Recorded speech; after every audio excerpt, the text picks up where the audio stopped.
everyone. I'm Anne-Marie Green. And I'm Vladimir Jutte. Thanks for joining us. So President Trump is telling people close to him that the United States will withdraw from the historic Paris Agreement on climate change.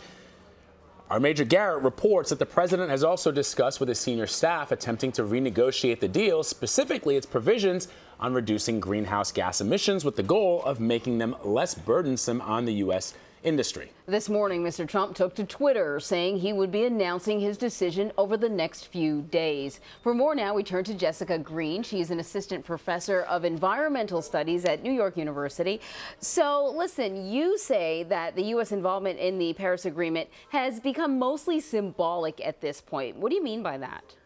Well, the Paris Agreement is really what I like to call a choose-your-own-adventure approach to climate change policy. Every country gets to decide how they're going to reduce their greenhouse gas emissions. And the U.S. has already decided de facto under the Trump administration that we're not going to do that anymore. He said that we're going to roll back. He's challenging the Clean Power Plan. He's rolling back other regulations on methane, fuel efficiency standards. So the U.S. is no longer interested in climate politics, whether we're in the Paris Agreement or out of it. So what are the consequences, Jessica, for the country and the rest of the world if we don't cut back on greenhouse gases? The consequences are not good. They're very much not good. The Intergovernmental Panel on Climate Change is a global scientific body that reviews scientific research on climate, and they have said, first of all, beyond a shadow of a doubt, that climate change is real. It is happening.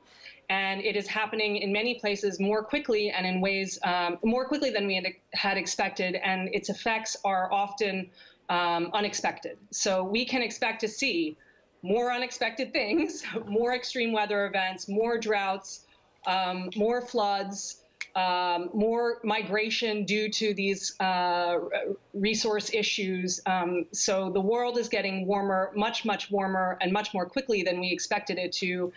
So much so that scientists are now worried that we are going over a threshold beyond which we can have very little confidence about what the effects will be. Okay, so those are the environmental effects, you say, but you tweeted earlier that it's, quote, disgusting and stupid that some Senate Republicans support pulling out of the climate deal.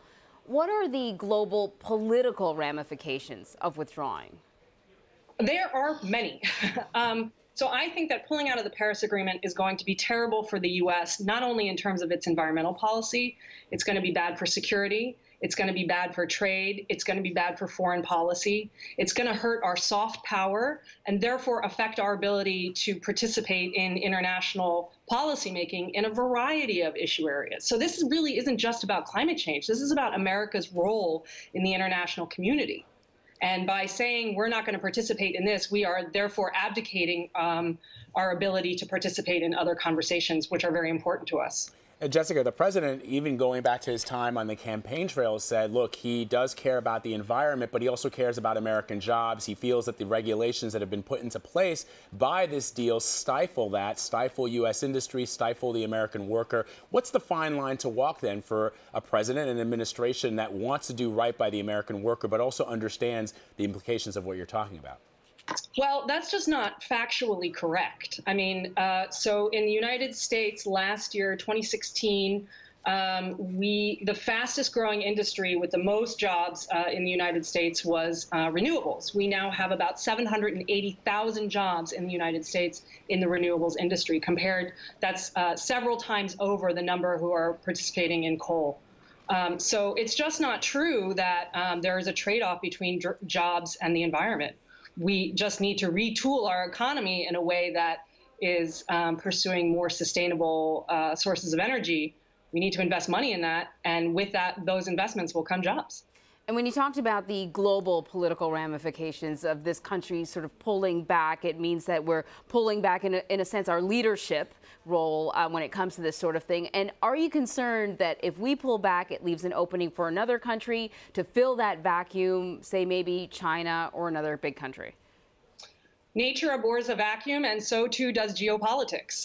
So when the U.S. says we're not going to participate in this, there will be other countries jockeying for geopolitical position who will happily step into the void. And China is the main contender there. I mean, it's the largest emitter of greenhouse gases in the world right now. It has made significant commitments both to reducing its dependence on coal and investing heavily in renewables and upgrading its energy infrastructure. And it would be happy to be able to throw its weight around on the global stage by saying we're leading in climate while the U.S. is shrinking behind its borders. So I think that's a real risk, yeah. It's a fascinating discussion, Yeah. and thank you so much for shedding some light on that for us, Jessica. We appreciate it. My pleasure. Thanks for having me.